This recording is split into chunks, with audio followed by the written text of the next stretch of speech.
Hi everybody, welcome. Today in 1 minute we are going to start, but you know I like to get here a little earlier and give a special shout out to my special patients, those from Mass General. I'm just trying to make sure I have you on my computer. That's what this is all about. So I want to just make sure I'm set up. Let me just make sure that I am doing that. But I want to give a special shout out to my patients from Mass General, as well as those from MathWorks, as well as from my private practice, and anybody who is new. Let me welcome you. Today we're going to discuss a really hot topic, and the topic is all about probiotics. Should you be taking these? I don't know if you've been going to your local supermarket or not, but these have been popping up everywhere. It's incredible. Now I think I've got you, which I'm all excited about. I just want to make sure we were together on the live stream. So these have been popping up everywhere, and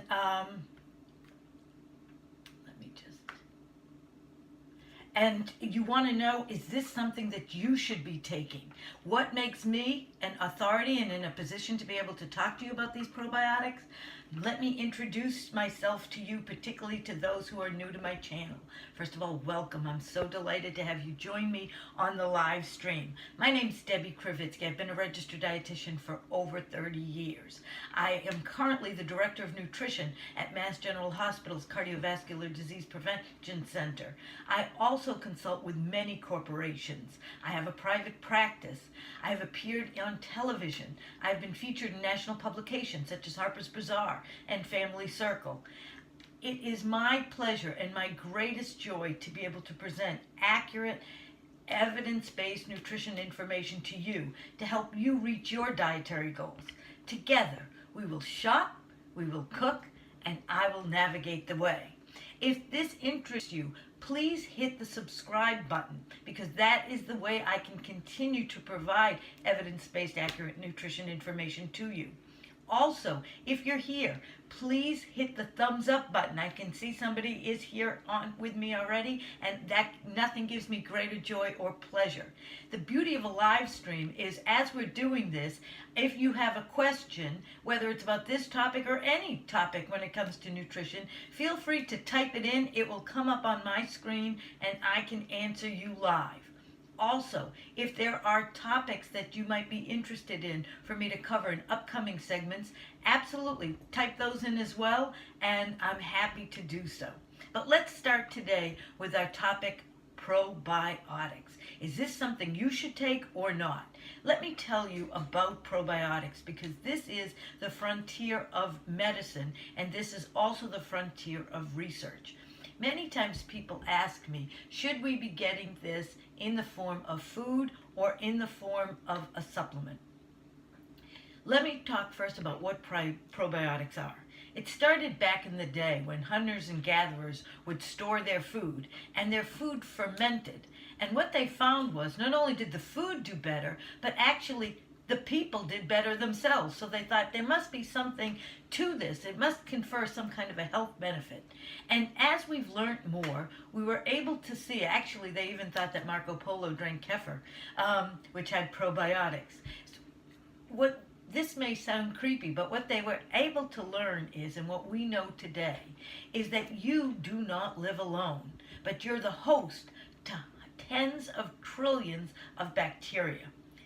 It's important for you to keep these bacteria happy, because they confer health benefits to you, or they have the opportunity to inflict harm. And they influence many, many things in terms of how you utilize energy, which means your weight. And we'll get to this in a minute. It will determine everything from its impact on irritable bowel, from Crohn's, from eczema, from heart disease, you name it. So let me explain a little bit more. When we talk about microbiota, we talk about these bacteria. But when we talk about something called microbiome, we include not only the bacteria, but their genetic components as well. I want you to think of your body as sort of an ecosystem. And anything that has a center that will, a section that will connect to the outside is an ecosystem. So your mouth is one ecosystem or one microbiome, your skin is another, your urogenital tract is another, and the most well studied is your gut. So let me show you. I think always if you see it, you can get it. I'm a visual learner. So let me know if that helps you too to understand this. And perhaps this will have an impact. Because many people say to me, can you give me something else to motivate me? Well, here we go. This is it. Think of your gut as a tube, a passageway. And your gut is lined with cells that are very tightly woven together. No spaces here.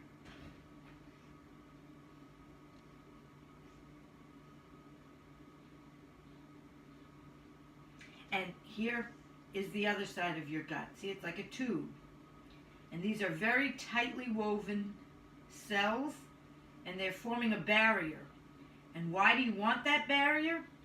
You want that barrier so harmful agents or potential carcinogens can't enter your circulation. You don't want that. So you want them to just very easily to go right through. Make sense? Here are those back to even further protect these tightly connected cells. You have another layer of protection, and it's called a mucosa. It's just an added layer of protection for you. Now, remember I told you you're the host to all these bacteria? Here they are. They reside here. Here they are. You've got many of them. And these guys need to eat. And what do they love to eat? Fiber. Where do we get fiber in our diet? From fruit, from vegetables, and high fiber breads, cereals, crackers, and pasta. Now say your diet doesn't include those foods. Maybe you don't eat fruit at all. Maybe you don't have vegetables every day. Perhaps your bread is white bread, and your rice is white rice, and your pasta is a white pasta. Well, these guys still need to eat. And perhaps you're following a ketogenic diet, which has a lot of saturated fat, a lot of meats, a lot of meat from animal products. Well, these guys still need to eat. So here's what's going to happen. They are happy, and it sounds disgusting, but it's true. They are happy to feed on you, and they do. They're going to eat right through that mucosal layer, and it's sort of like pulling a string on a sweater. It's going to unravel this tightly bound barrier, and now there's going to be an opening. Uh-oh, didn't want that to happen. But now that potential carcinogen can find its way through into circulation and impact your health. So this makes a huge difference on your health, and we are what we eat. How you eat foods, which foods you include, will impact your microbiome. And let me explain to you a few more things. When they look at people who live in the blue zones, those people who live extraordinarily long lives, into their hundreds, free of disease, relatively little cancer, great cognition, what most of us want. When they look at their microbiome, and then they compare the microbiome of people who live in areas with high stress, fast-paced life, but sedentary lives, with a lot of fast food, a lot of foods that are high in refined carbohydrates and saturated fats, that animal fat, their microbiomes from the blue zones are drastically different than our microbiome. And so the trick is, how do we get what's in their microbiome in us so that we can enjoy those same health benefits? We're not there yet, but that's where we're going. And when we take a look, they have been able to identify the bacteria in our microbiome. And it's not so easy, because the microbiome in your mouth will be different than the microbiome profile in your skin, which will be different than the microbiome in your gut. And your microbiome will be very different from your neighbors or your sisters or your brothers or your parents. So we're all very individual. But they have been able to identify, to create sort of like a barcode, a sequencing of the microbiome bacteria. And their next step is to say, well, here's the microbiome of somebody who is free of disease. And here's the microbiome of somebody who has diabetes. And here's the microbiome of somebody who has cancer. And somebody who has high blood pressure, or somebody who has heart disease. So the next step will be, How can we adjust somebody's microbiome to make them healthier, to enjoy those same health benefits? That's where we're going, but it's not where we're at right now. Right now, we know how to test your microbiome. And if you're interested in knowing what your microbiome is, and if you're interested in how you compare with other people around you, you can certainly send in a swab at AmericanGut.com, and they will let you know what your microbiome looks like and how it compares to others. However, the question is, what do you do with that? Right now, we don't know. But the future, and its fast pace, will be to find out what to do with that, so we can learn how to adjust your microbiome so that you can enjoy a very healthy, long life. That is where we're going. Very, very exciting. Unfortunately, the marketing is going at a much faster pace than the science. When you take a pill, what does it do? We don't know. Actually, for some people who are immunosuppressant, people whose immune systems are suppressed, who aren't doing well, people who have irritable bowel, people who have Crohn's, some people can take a probiotic and actually it can inflict harm. Now, we studied 3 basic kinds of bacteria. One is called lactobacillus. I'm sure you've heard of lactobacillus. If you've been interested in probiotics, you see it a lot in yogurts. We also look at something called bifidobacterium. Now, under each bacteria, the lactobacillus and the bifidobacterium, are multiple strains. So say I buy this one, and this is a pretty good one by all accounts. It tells me it's got lactobacillus. It also says it has bifidobacteria. I'm getting both. But it doesn't tell me the strains. So if I take this and it does make me feel better, this is unregulated supplements. How am I going to know that the next batch I buy has the same strains? I don't. The only comfort that you have, or the only assurance you could have, is you'll call the number at the bottom of your package and you'll ask them what the strain was, how much of it you got, and is the next batch going to have this? Because otherwise, you're in wild, wild west territory. Unregulated, they can make any combination they want. You just won't know. So if you do decide to take a probiotic and you do think it did help you feel better, then make sure that you call the company and ask them exactly what was in it, how much, and what strain of each bacteria, so that you can get what you want again. There is a yeast bacteria that we also look at. It's called Saccharomyces boulardii. But again, multiple strains under each one. So if you're going to venture there, keep in mind it can do harm. But if you're going to go there, just make sure you contact the company to make sure you're getting what you want. What we do know is how probiotics and something called prebiotics will affect you with food. And if you have any questions, I know I'm throwing a lot of information at you right now, so if you have any questions, feel free to type it up. But I'm going to erase this so I can show you how to get it from food. When you get probiotics from food, we know how they behave. In addition, when you get it from food, you get the nutrients that these foods will confer. So it's always best to get it from foods. And here are the foods. Prebiotics. Prebiotics are what's going to feed your probiotics. Prebiotics are not alive, and they include asparagus. It will be fruit and vegetables, so such as asparagus. So here you go. This is the fiber.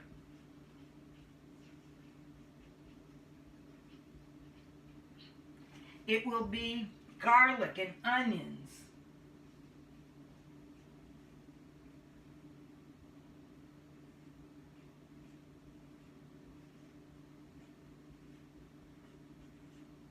And it will be legumes,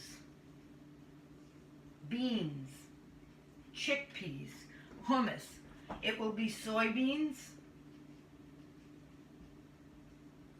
whole grains. These are your prebiotics, artichokes, bananas, any kind of fruit, vegetable. These will feed your probiotics. And the probiotics are live. These are live organisms. So you want to make sure they are things that are generally fermented. Kefir. Some of these are acquired taste. It would be kimchi. I have to tell you, none of these so far have hit my diet. But if you like these, go ahead. This is great.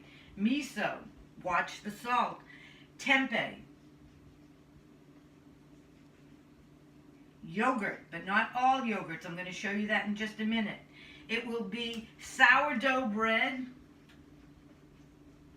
It's fermented. Beer and wine. And the takeaway isn't, drink up everybody. The takeaway is 1 alcoholic beverage a day for a woman, no more than 2 for a man. And it would also be kombucha. These are some of these acquired tastes. They're strong, they're fermented. But these are the probiotics.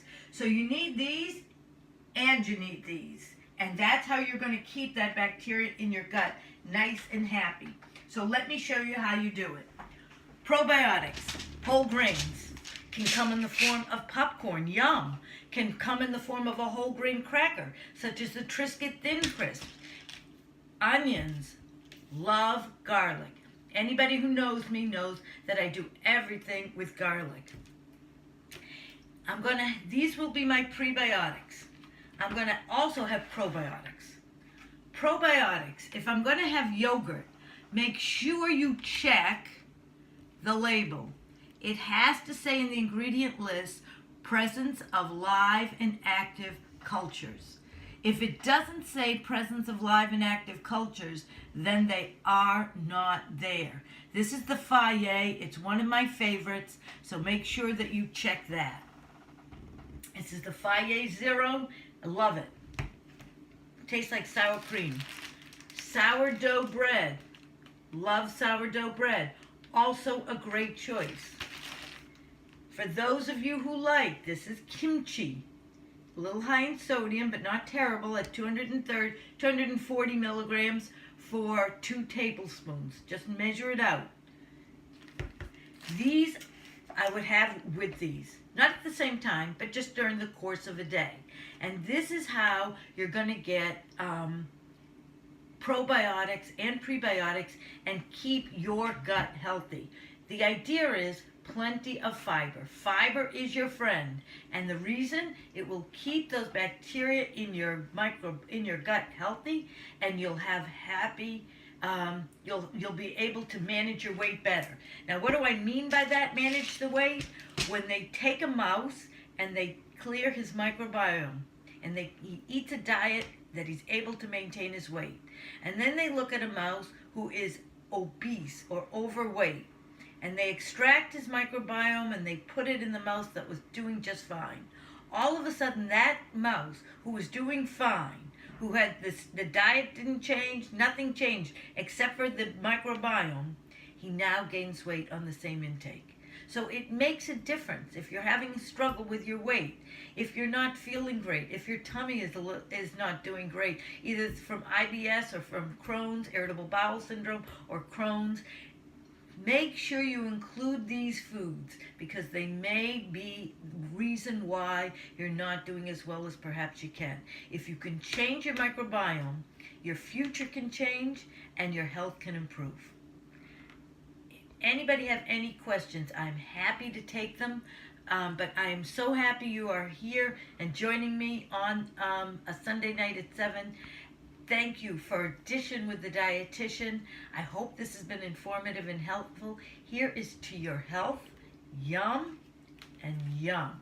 By the way, I make a dip with garlic and Faye. You cannot beat it. Yum. All right. Have a great night, everybody. Thank you for joining me on Dietitian with the Dietitian. Here's to your health.